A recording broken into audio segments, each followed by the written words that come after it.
A tough day. This evening in Kabul, as you all know, terrorists attacked that we've been talking about, worried about, that the intelligence community has assessed, has undertaken an attack by a group known as ISIS-K. Took the lives of American service members standing guard at the airport, wounded several others seriously. He had also wounded a number of civilians, and civilians were killed as well. I've been engaged all day in constant contact with the military commanders here in Washington, the Pentagon, as well as in Afghanistan and Doha. And my commanders here in Washington in the field have been on this with great detail, and you've had a chance to speak to some so far. The situation on the ground is still evolving, and I'm constantly being updated. These American service members who gave their lives, it's an overused word, but it's totally appropriate here, were heroes. Heroes who've been engaged in a dangerous, selfless mission to save the lives of others. They're a part of an airlift, an evacuation effort unlike any seen in history, with more than 100,000 American citizens, American partners, Afghans who helped us, and others taken to safety in the last 11 days. Just in the last 12 hours or so, another 7,000 have gotten out. They were part of the bravest, most capable, the most selfless military on the face of the earth. And they're part of simply what I call the backbone of America. They're the spine of America, the best the country has to offer. Jill and I, hearts ache, I'm sure all of you do as well, for all those Afghan families who lost loved ones, including small children, or been wounded in this vicious attack. And we're outraged as well as heartbroken. Being the father of an Army major who served for a year in Iraq, and before that was in Kosovo as a U.S. attorney for the better part of 6 months in the middle of a war. When he came home after a year in Iraq, he was diagnosed, like many, many coming home, with an aggressive and lethal cancer of the brain. We lost.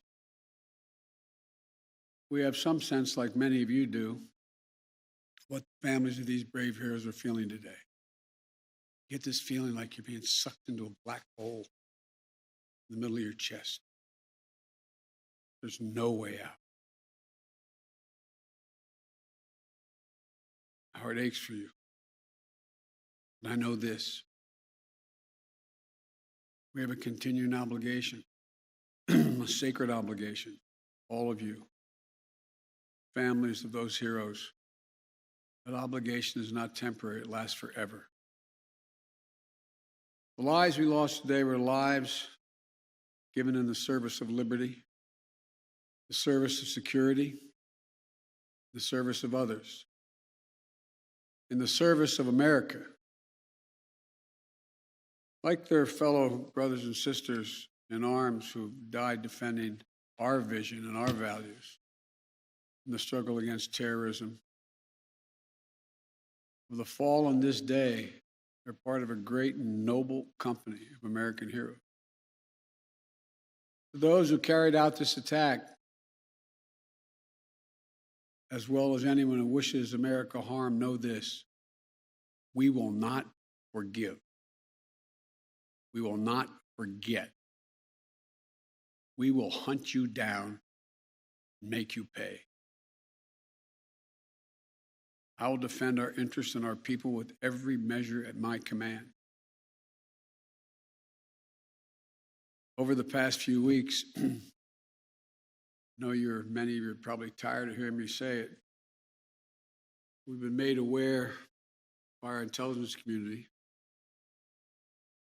that the ISIS-K, an arch enemy of the Taliban, people who were freed when both those prisons were opened, has been planning a complex set of attacks on United States personnel and others.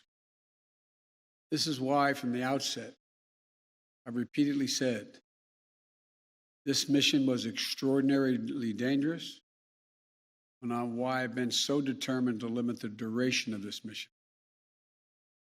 As General McKenzie said, this is why our mission was designed, this is the way it was designed to operate.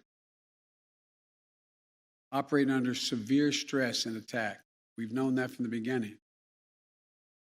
As I've been in constant contact with our senior military leaders, and I mean constant, round the clock, and our commanders on the ground and throughout the day, they made it clear that we can and we must complete this mission, and we will.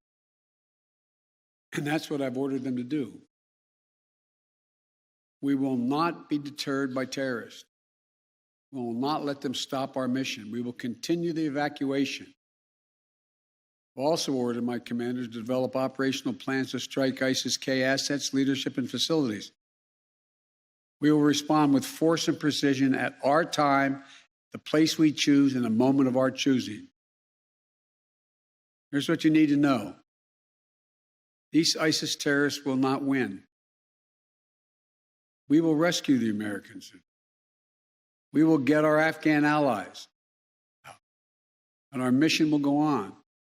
America will not be intimidated. And I have the utmost confidence in our brave service members who continue to execute this mission with courage and honor to save lives and get Americans, our partners, our Afghan allies out of Afghanistan. Every day when I talk to our commanders, I ask them what they need. What more do they need, if anything, to get the job done? As they will tell you, I granted every request.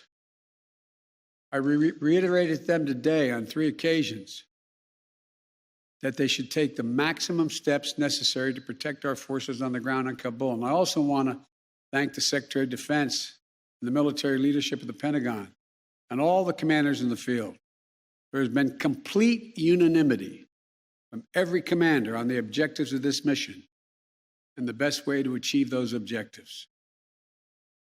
Those who have served through the ages have drawn inspiration from the book of Isaiah, when the Lord says, "Whom shall I send? Who shall go for us?" The American military has been answering for a long time. "Here I am, Lord, send me. Here I am, send me." Each one of these women and men of our armed forces are the heirs of that tradition of sacrifice, of volunteering to go in harm's way, to risk everything, not for glory, not for profit, but to defend what we love and the people we love.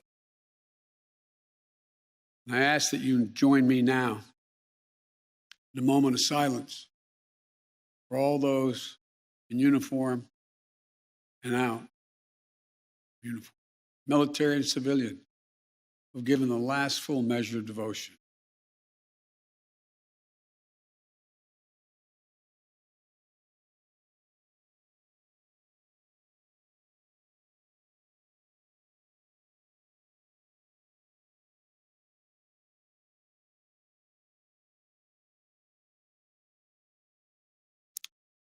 Thank you.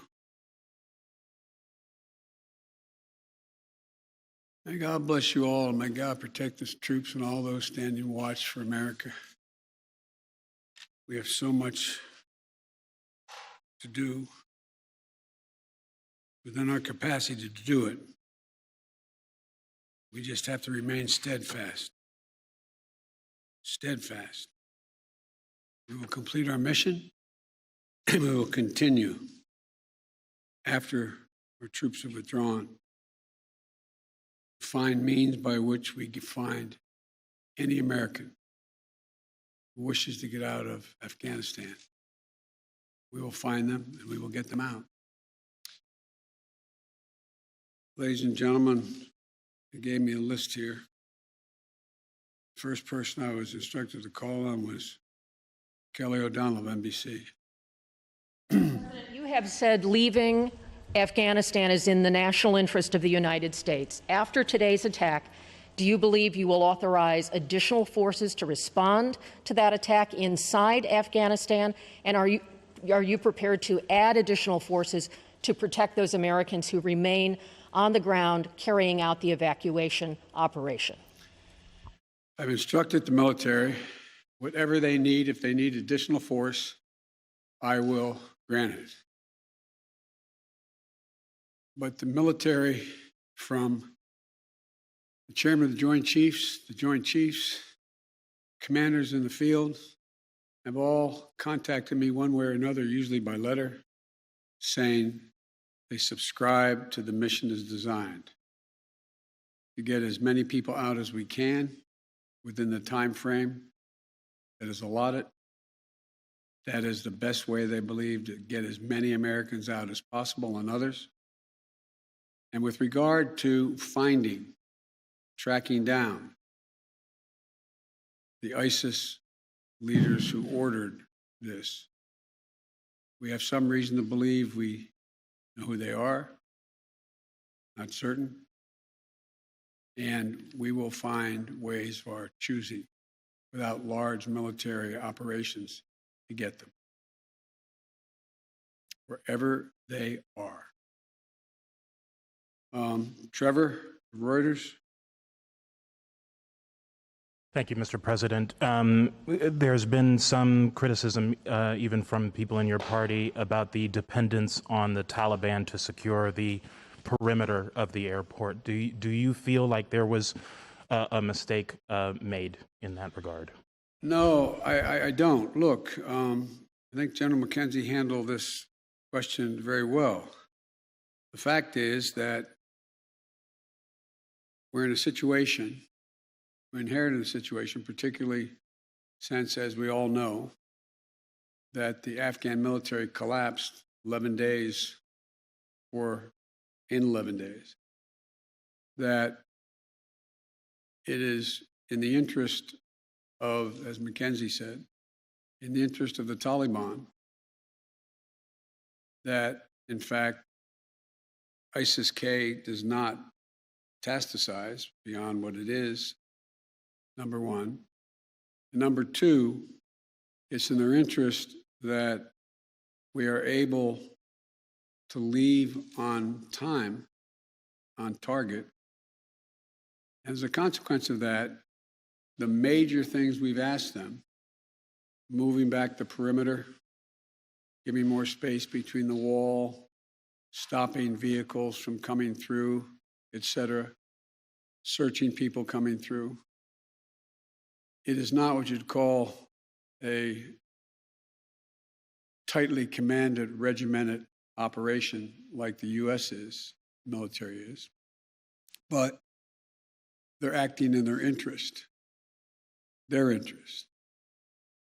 And so, by and large, and I've asked this same question to military on the ground, whether or not it's a useful exercise. No one trusts them.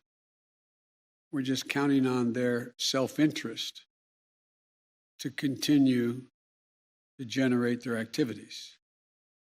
And it's in their self-interest that we leave when we said, and that we get as many people out as we can. Like I said, even in the midst of everything that happened today, over 7,000 people we've gotten out, 5,000 Americans. So it's not a matter of trust, it's a matter of mutual self-interest. And but there is no evidence thus far that I've been given as a consequence by any of our commanders in the field that there has been collusion between the Taliban and ISIS in carrying out what happened today, both in front of the hotel and what is expected to continue or beyond today. Amir, Associated Press. Thank you, Mr. President. You have spoken, again, powerfully about your own son and the weight of these decisions. With that in mind, and also what you've said, that the longer we stay, the more likelihood that there would be a major attack. How do you weigh staying even one more day, considering what's happened? Because I think what America says matters. What we say we're going to do in the context in which we say we're going to do it, that we do it, unless something exceptional changes. There are additional American citizens. There are additional green card holders. There are additional personnel of our allies. There are additional SIV card holders. There are additional Afghans that have helped us. And there are additional groups of individuals that have been contacted us, from women's groups to NGOs and others, who have expressly indicated they want to get out and have gathered in certain circumstances in groups, on buses and other means. That still presents the opportunity for in the next several days between now and the 31st to be able to get them out. And our military, and I believe, to the extent that we can do that, knowing the threat, knowing that we may very well have another attack, the military has concluded that's what we should do. I think they're right. I think they're correct. And after that, we're going to be in a circumstance where there will be, I believe, numerous opportunities to continue to provide access for additional persons to get out of Afghanistan, either through means that we provide and or are provided through in cooperation with the Taliban. They're not good guys, the Taliban. I'm not suggesting that at all. But they have keen interest. As many of you have been reporting, they very much would like to figure out how to keep the airport open. They don't have the capacity to do it. They very much are trying to figure out whether or not they can maintain what is a portion of an economy that has become not robust, but fundamentally different than it had been. And so there's a lot of reasons why they have reached out, not just to us, but to others, as to why it would be continued in their interest to get more of the personnel we want to get out. We can locate them. Now, there's not many left that we can assess that want to come out. There's some Americans we've identified, we've contacted the vast majority of them, not all of them, who don't want to leave because they're dual nationals, they have extended families, etc. And there's others who are looking for the time. So that's why we continue. Take a few more questions, and but you, sir. I wanted to ask you, that's okay. You say that what America says matters.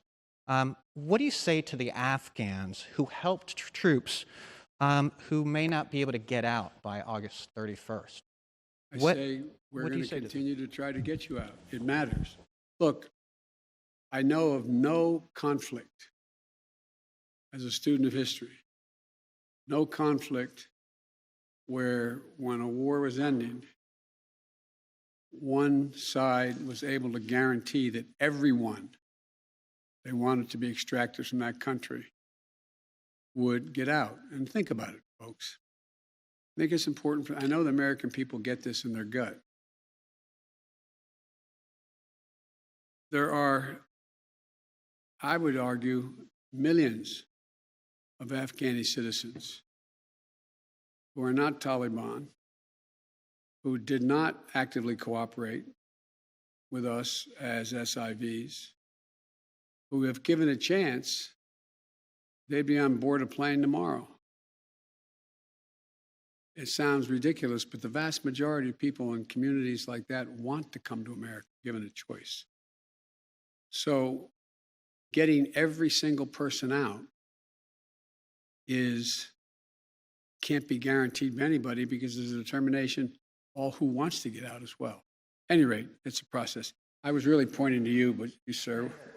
Thank you, Mr. President. There are reports that U.S. officials provided the Taliban with names of Americans and Afghan officials to evacuate. Were you aware of that? Did that happen? And then, sir, did you personally reject a recommendation to hold or to recapture Bagram Air Force Base? Here's what I've done let's answer the last question first. On the tactical questions of how to conduct an evacuation or a war, I gather up all the major military personnel that are in Afghanistan, the commanders, as well as the Pentagon. And I ask for their best military judgment. What would be the most efficient way to accomplish the mission? They concluded, the military, that Bagram was not much value added, that it was much wiser to focus on Kabul. And so I followed that recommendation.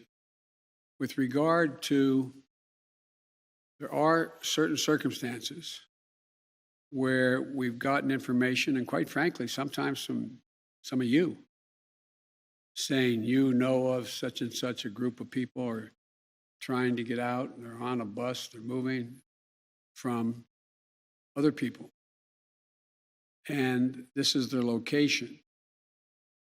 And there have been occasions when our military has contacted their military counterparts in the Taliban and said, this, for example, this bus is coming through with X number of people on it, made up of the following group of people. We want you to let that bus or that group through. So yes, there have been occasions like that. And to the best of my knowledge, in those cases, the bulk of that has occurred, they've been let through. But I can't tell you with any certitude that there's actually been a list of names. I know there may have been, but I know of no circumstance. It doesn't mean didn't exist. That here's the names of 12 people, they're coming, let them through. It could very well have happened. I'll take one more question. Wait. Let me take the one question from the most interesting guy that I know in the press. That's you. Mr. President, there had not been a U.S. service member killed in combat in Afghanistan since February of 2020. You set a deadline, you pulled troops out, you sent troops back in, and now 12 Marines are dead. You said the buck stops with you. Do you bear any responsibility for the way that things have unfolded in the last 2 weeks? I bear responsibility for fundamentally all that's happened of late. Here's the deal. You know, I wish you'd one day say these things. You know as well as I do that the former president made a deal with the Taliban that he would get all American forces out of Afghanistan by May 1. In return, the commitment was made, and that was a year before. In return, he was given a commitment the Taliban would continue to attack others, but would not attack any American forces. Remember that? I'm being serious. No, I'm asking you a question. Because before... No, wait a minute. I'm asking you a question. Is that accurate, the best of your knowledge? What? Do you think that people have an issue with pulling out of Afghanistan or just the way that things have happened? I think they have an issue that people are likely to get hurt. Some, as we've seen, have gotten killed, and that it is messy. The reason why, whether my friend will acknowledge it always reported it. The reason why there were no attacks on Americans, as you said, from the date until I came into office, was because the commitment was made by President Trump, I will be out by May 1st. In the meantime, you agree not to attack any American. That was the deal. That's why no American was attacked. A few days ago, you said you squarely stand by your decision to pull out. Yes, I do, because look at it this way, and I have another meeting for real. But imagine where we'd be if I had indicated on May the 1st, I was not going to renegotiate an evacuation date. We were going to stay there. I'd have only one alternative: pour thousands of more troops back into Afghanistan to fight a war that we had already won relative to why the reason we went in the first place. I have never been of the view that we should be sacrificing American lives to try to establish a democratic government in Afghanistan, a country that has never once in its entire history been a united country and is made up, I don't mean this in a derogatory, made up of different tribes who have never, ever, ever gotten along with one another. And so, as I said before, and this is the last comment I'll make, we'll have more chance to talk about this, unfortunately, beyond, because we're not out yet. If Osama bin Laden, as well as al-Qaeda, had chosen to launch an attack when they left Saudi Arabia out of Yemen, would we have ever gone to Afghanistan? Even though the Taliban completely controlled Afghanistan at the time, would we have ever gone? I know it's not fair to ask you questions, it's rhetorical, but raise your hand if you think we should have gone and given up thousands of lives and tens of thousands wounded. Our interest in going was to prevent al-Qaeda from reemerging, first to get bin Laden, wipe out al-Qaeda in Afghanistan, prevent that from happening again. As I've said 100 times, terrorism is metastasized around the world. We have greater threats coming out of other countries, a heck of a lot closer to the United States. We don't have military encampments there. We don't keep people there. We have over-the-horizon capability to keep them. Ladies and gentlemen, it was time to end a 20-year war. Thank you so much. Welcome to the GB News YouTube channel. You can watch us live 24 hours a day, catch up on your favourite shows, and join in the conversation in the comments below. Don't forget to subscribe and you'll never miss any of our exclusive content.